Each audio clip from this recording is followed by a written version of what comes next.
ये कहानी दूर किसी जंगल की है। जंगल में इन दिनों बारिश हो रही थी।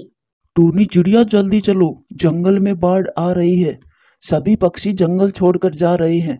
हमारे पास ज्यादा समय नहीं है। रोकी भैया, ये बाढ़ ऐसे अचानक मुझे कुछ समझ नहीं आ रहा। हम अपना घर छोड़कर कहाँ जाएंगे? और मेरा तो एक अंडा भी है। टूनी चिड़िया, जान बच गई तो घर भी मिल जाएंगे। बस तुम जल्दी से अपना अंडा उठाओ और चलो। वो दोनों ऐसे बातें कर ही रहे थे कि बाढ़ का पानी तेजी से बढ़ जाता है और देखते ही देखते जंगल में पानी ही पानी फैल जाता है। टूनी चिड़िया जल्दी से अपना अंडा उठाती है और रॉकी के साथ उड़ जाती है। फिर अचानक से चिड़िया का अंडा पानी में गिर जाता है और वो पानी में बह जाता है। मेरा अंडा पानी में बह गया, मेरा अंडा। बाढ़ के पानी में वो अंडा बह जाता है। टूनी चिड़िया अपने अंडे के पीछे जाने लगती है, लेकिन रॉकी कबूतर उसे रोक लेता है। टूनी चिड़िया रुक जाओ, अंडे के पीछे मत जाना। अंडे के पीछे जाना तुम्हारी बेवकूफ़ी होगी। तुम समझ लो, वो अंडा तुम्हारे भाग्य में ही नहीं था। अगर पानी का बहाव तेज हो गया तो तुम भी पानी में ही बह जाओगी। फिर टूनी चिड़िया रोती हुई रॉकी कबूतर की बात मानकर उसके साथ चली जाती है। फिर एक दो दिन में पानी थोड़ा कम हो जाता है। मीनू चिड़िया नदी पर पानी पीने आई थी।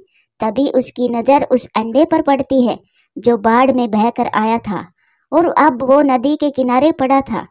मीनू चिड़िया वो अंडा उठा लेती है और अपने घर चली जाती है।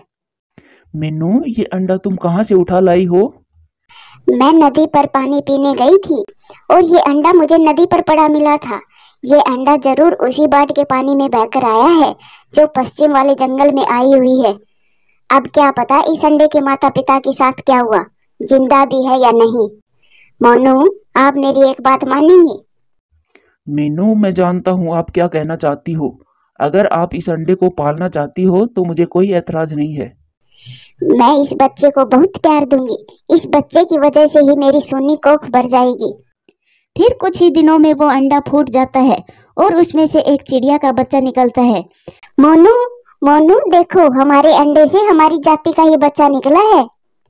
मीनू तो आज इतनी खुश थी कि उसका बस चलता तो वो पूरे जंगल में मिठाई बंटवा देती। दूसरी तरफ टूनी चिड़िया अपने जंगल में वापस आ जाती है क्योंकि बाढ़ का पानी खत्म हो गया था। टूनी चिड़िया की तो दुनिया ही उजड़ गई थी। ज्यादा रोने की वजह से उसकी आंखों की रोशनी भी कम हो चुकी थी। रॉकी कबूतर टूनी चिड़िया का अच्छा दोस्त था। वो हर रोज चिड़िया के पास आता और उसे भोजन भी दे जाता और उसे हौसला भी देता रहता। टूनी चिड़िया, मैं जब भी तुम्हें देखता हूँ तो मैं दुखी हो जाता हूँ। तुमने अपनी क्या हालत बना ली है। पहले तुम कितनी हंसमुख थी, सारे जंगल में तुम्हारी अपनी ही रौनक थी। अब तो सारा जंगल वीरान सा हो गया है। रॉकी भैया, क्या करूं मैं? जब मेरा पति इस दुनिया से गया तब मेरा अंडा मेरे पास था। मैंने बहुत मुश्किल से खुद को संभाला था, खुद को इस बात की तसल्ली देकर कि मेरे पास मेरा सहारा है। लेकिन अब मैं अपने आप को कैसे संभालूं? मेरा तो अंडा ही मेरी दुनिया था। अब मैं क्या करूं? इससे अच्छा तो मैं भी अंडे के साथ ही पानी में बह जाती। टूनी चिड़िया जब ऐसी बातें करती तो रॉकी कबूतर का दिल भर आता और वो वहां से चला जाता था। ऐसे ही कुछ दिन गुजर गए थे। अब मीनू चिड़िया का बेटा कुकू बड़ा हो गया था। वो दोनों पति पत्नी कुकू से बहुत प्यार करते थे। ऐसे ही एक दिन कुकू अपनी रिमोट वाली गाड़ी से खेल रहा था कि वहां पर जग्गू कौवा आ जाता है। जग्गू कौवा बहुत शरारती था। जग्गू कुकू की गाड़ी उठाकर भाग जाता है। फिर क्या था, जग्गू कौवा आगे आगे और कुकू पीछे पीछे। कुकू बहुत हिम्मत वाला था। वो उसे पकड़ लेता है और जग्गू के दो चार लगा देता है। ये रिमोट वाली गाड़ी मुझे मेरे पापा ने आज ही ला कर दी है। अगर तुम्हें इतना ही शौक है ऐसी गाड़ियों से खेलने का तो जाओ और अपने पापा से मंगवा लो। मैं अभी जाकर अपनी मम्मा को बताता हूँ तुमने मुझे मारा। फिर देखना मेरी मम्मा तुम्हारी पिटाई करेगी। हाँ हाँ, जाओ जाओ। और पहले जाकर अपनी मम्मा को ये बताना कि तुम मेरी रिमोट वाली गाड़ी लेकर भागे थे। फिर जग्गू रोता हुआ वहां से चला जाता है। जग्गू, मेरे बच्चे, क्या हुआ तुम्हें? तुम ऐसे क्यों रो रहे हो? मम्मा, मम्मा, वो कुकू मुझे मारता है। जब भी मैं उसके खिलौने से खेलता हूँ तो वो मुझे भगा देता है। मम्मा, मुझे भी वैसे ही खिलौने चाहिए जैसे कुकू के पास है। उस अनाथ की इतनी हिम्मत कि वो मेरे बच्चे को मारे। मम्मा, आप उसे अनाथ क्यों कह रही है? उसके मम्मी पापा तो जिंदा है। जग्गू बेटा, ये कुकू मीनू और मोनू का सगा बेटा नहीं है। ये तो मीनू चिड़िया को पानी में बहता हुआ मिला था। अब वो ऐश कर रहा है मीनू की दौलत पर। मम्मा, मैं भी उस कुकू को ऐश नहीं करने दूंगा। मैं अभी उसे जाकर बताता हूँ कि तुम तो अनाथ हो। मीनू आंटी और मोनू अंकल तुम्हारे सगे मम्मी पापा नहीं है।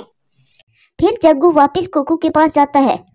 तुम फिर आ गई, मैं ही चला जाता हूँ यहाँ से।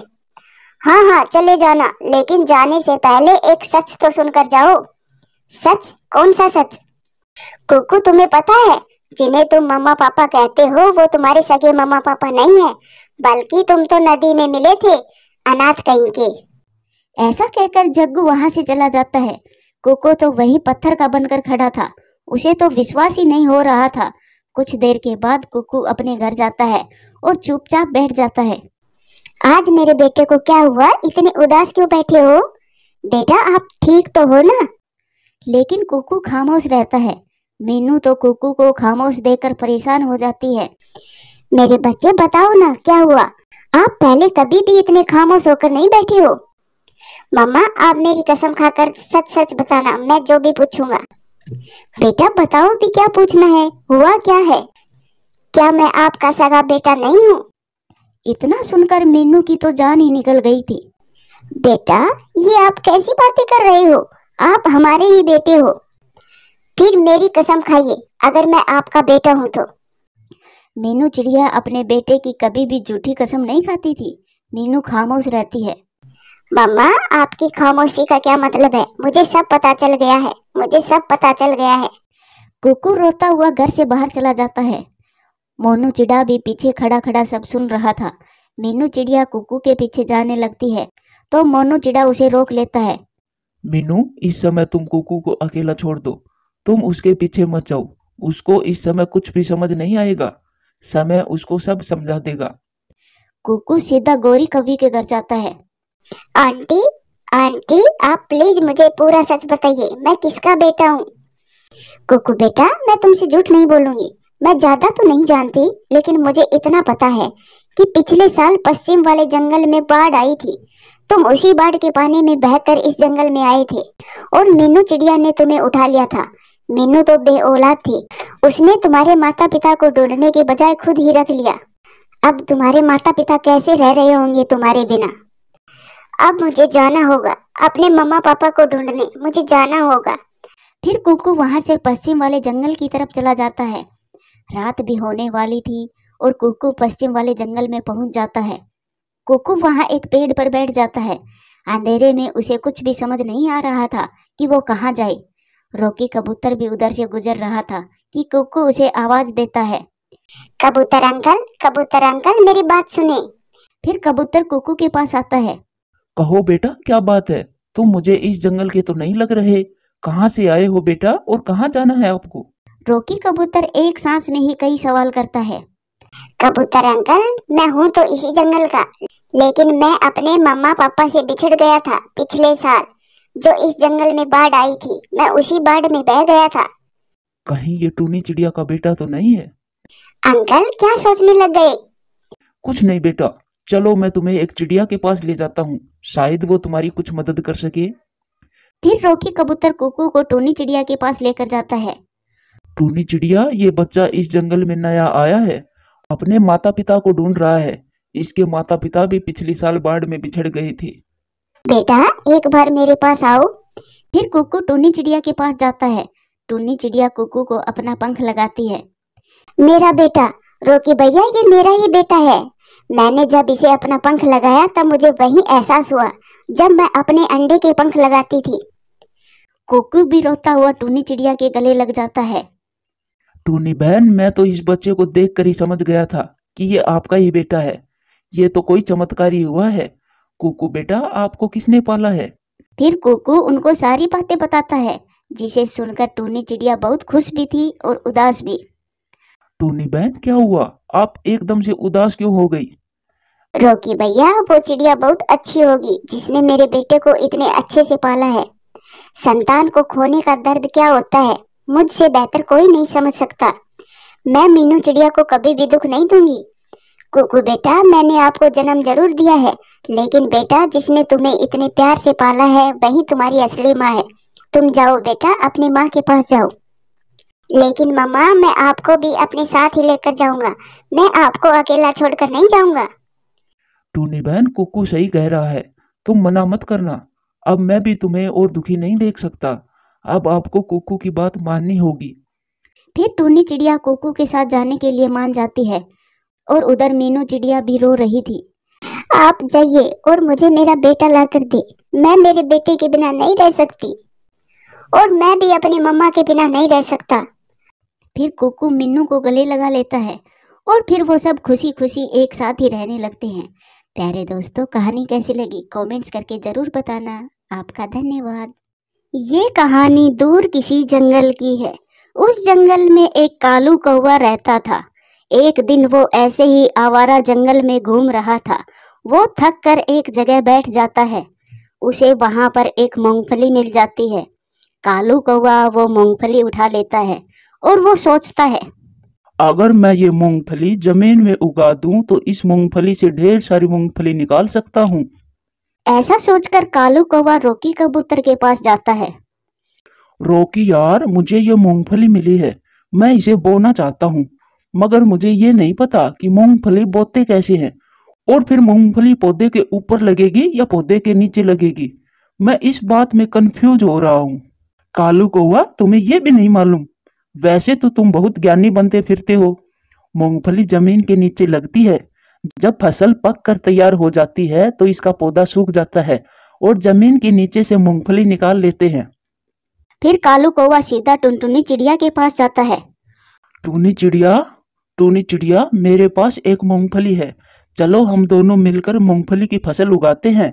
जब फसल पक जाएगी तब हम दोनों बांट लेंगे। कालू भैया, मैं आधी फसल लूंगी, वरना मुझे आप पर भरोसा भी नहीं है। ठीक है टूनी चिड़िया, तुम आधी फसल ही ले लेना। चलो हम काम आज ही शुरू करते हैं।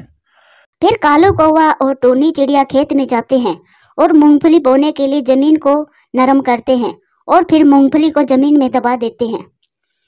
टूनी चिड़िया, मैं थक गया हूँ, अब बाकी का काम तुम करोगी। अब तुम इसमें पानी दे देना और मैं घर जा रहा हूँ, थोड़ा आराम करूंगा। ऐसा कहकर कालू कौवा घर चला जाता है और टूनी चिड़िया नदी से पानी लाकर उस मूंगफली के बीज पर पानी डाल देती है। ऐसे ही कुछ दिन गुजर जाते हैं और वहां पर एक मूंगफली का पौधा निकल आता है, जिसे देखकर टूनी चिड़िया और कालू कौवा बहुत खुश हो रहे थे। टूनी चिड़िया, अब बहुत जल्द हमारे इस पौधे पर ढेर सारी मूंगफली लग जाएगी। अब तो बहुत मजा आने वाला है। कालू भैया, मूंगफली कहाँ कहाँ लगेगी? यहाँ पर इन पत्तों के पास लगेगी मूंगफली। बस तुम अपना काम ध्यान से करो और समय पर करो, मैं तुम्हें मूंगफली ज्यादा दूंगा। चिड़िया, अब तुम जाओ और नदी से पानी ले आओ, हमारे पौधे को प्यास लग रही है, देखो ये कैसे सूख रहा है। फिर टूनी चिड़िया नदी से पानी लेने चली जाती है। मासूम और भोली चिड़िया, ये क्या जाने कि मूंगफली तो जमीन के नीचे लगेगी, जिसे पकने के बाद मैं चुपचाप निकाल लूंगा और टूनी चिड़िया को कुछ भी नहीं मिलेगा। कुछ देर के बाद टूनी चिड़िया पानी ले आती है और पौधे में पानी डाल देती है। ऐसे ही कुछ दिन और गुजर जाते हैं। अब वो पौधा धीरे धीरे सूख रहा था, जिसे देखकर टूनी चिड़िया बहुत परेशान थी। कालू भैया, मैं हर रोज मूंगफली के पौधे को पानी देती हूँ, लेकिन ये पौधा दिन प्रतिदिन सूख कैसे रहा है? और टूनी बहन, इस पौधे पर तो अभी तक एक भी मूंगफली नहीं लगी है, शायद ये पौधा ही खराब है। हमने ऐसे ही इतनी मेहनत करी। कालू भैया, हम थोड़ा और इंतजार करेंगे। अब टूनी तुम जाओ, नदी से पानी ले आओ। और फिर टूनी चिड़िया नदी से पानी लेने चली जाती है। रोकी कबूतर ने बताया था कि जमीन के नीचे मूंगफली लगेगी, तब पौधा सूख जाएगा। इसका मतलब मेरी मूंगफली अब पक कर तैयार है। फिर कालू कौवा उस पौधे को उखाड़ लेता है और उसके नीचे से ढेर सारी मूंगफली तोड़ लेता है और वहां से भाग जाता है। टूनी चिड़िया भी नदी से पानी लेकर आ जाती है। अरे, इस पौधे को किसने उखाड़ दिया? मैंने इतनी मेहनत करके पाला था इस पौधे को। और फिर टूनी चिड़िया रोने लग जाती है।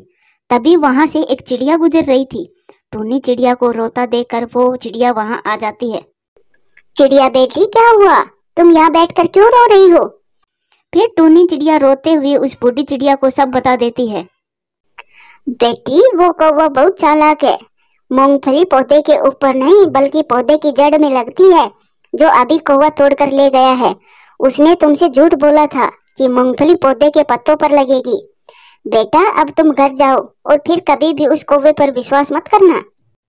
फिर टूनी चिड़िया रोते हुए अपने घर चली जाती है। मैं फिर कभी भी उस कालू कौवे पर विश्वास नहीं करूंगी। वो दुष्ट कौवा हर बार मुझे धोखा दे देता है। टूनी चिड़िया घर जाते समय ऐसा सोच रही थी। घर जाकर कालू कौवा एक मूंगफली खाता है, जिसका स्वाद उसे अच्छा नहीं लगता। कालू कौवा फिर रॉकी कबूतर के पास जाता है। रॉकी कबूतर, यार मेरी मूंगफली की फसल तो पककर तैयार हो गई, मगर मूंगफली का स्वाद कुछ अच्छा नहीं है। पागल, मूंगफली को ऐसे कच्चा नहीं खाते, बल्कि उसे आग पर भून कर खाते हैं, फिर उसका स्वाद अच्छा लगता है। तुम्हें तो कुछ भी मालूम नहीं है। तो रॉकी यार, अब आग कहाँ से मिलेगी? कालू कौवे, हमारे जंगल में आग केवल टूनी चिड़िया के पास ही है।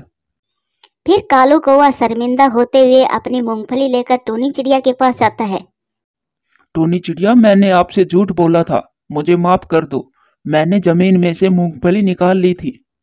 जाओ अब यहाँ से, तुमसे बात नहीं करनी। तुम धोखेबाज हो, तुम विश्वास के काबिल नहीं हो कालू कौवे। टूनी चिड़िया, मुझे रॉकी कबूतर ने बताया कि मूंगफली को आग पर भूनकर खाते हैं, और आग तो आपके पास है। मैं इसीलिए आपके पास आया हूँ। अच्छा, तो ये बात है। मैं भी सोचूं कि ये कालू इतना अच्छा कब से हो गया। मैं मूंगफली भूनने पर आधी मूंगफली लूंगी, देख लो मंजूर हो तो। फिर टूनी चिड़िया आग पर अपनी कढ़ाई गर्म करती है और मूंगफली भूनकर उसमें से आधी ले लेती है और आधी कालू कौवा ले जाता है। अपनी मूंगफली आधी आधी बांटकर अब वो दोनों बहुत खुश थे। प्यारे दोस्तों, वीडियो अच्छी लगे तो लाइक करें, शेयर करें, कमेंट्स करें और हाँ, चैनल को सब्सक्राइब करें। आपका धन्यवाद।